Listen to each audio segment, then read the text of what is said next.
Kayo mga inditira dyan, Diyos ko, pakabait din kayo. Para mabigyan kayo. Hindi yung ginagawa nyo lang lagi, puro panghusga para bantayan ako.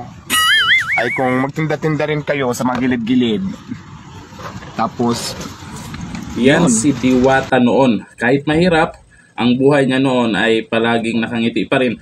At noon pa yan siya nagtitinda dyan, ayon sa kanya, sa gilid-gilid. Dati pa yan naging vendor si Diwata. At dahil sa kabaitan, nagkaroon ng maraming kaibigan, nagkaroon ng mga kaibigan na vlogger, food vlogger.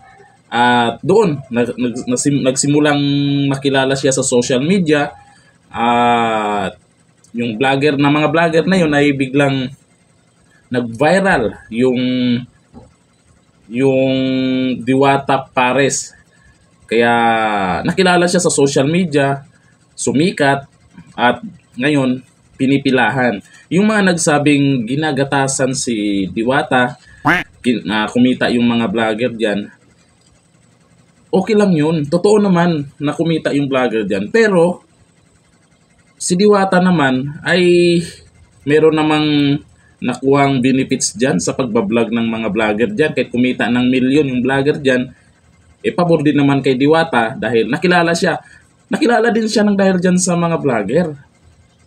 At akala kasi ng iba, bago lang yan si Diwata nagtitinda dyan, tapos sabay nagbayad daw ng vlogger. Hindi, kasi yung mga vlogger natin dyan, lalo sa Pasay, may mga nakasalubong kami dyan. Karamihan ng vlogger na nandyan ngayon kay Diwata ay yung mga vlogger din noon nung pagbukas ng Dolomite Beach na mga nakilala namin. Ngayon, dyan namin nakikita sila ngayon.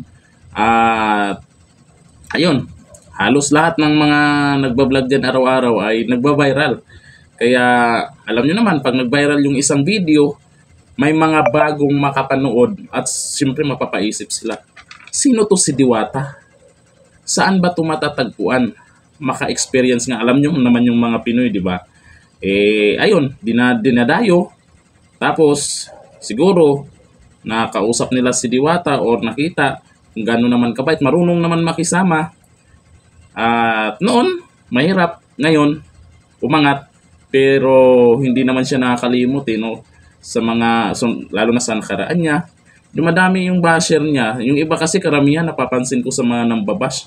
Vlogger din Vlogger na gustong mapansin lang sila.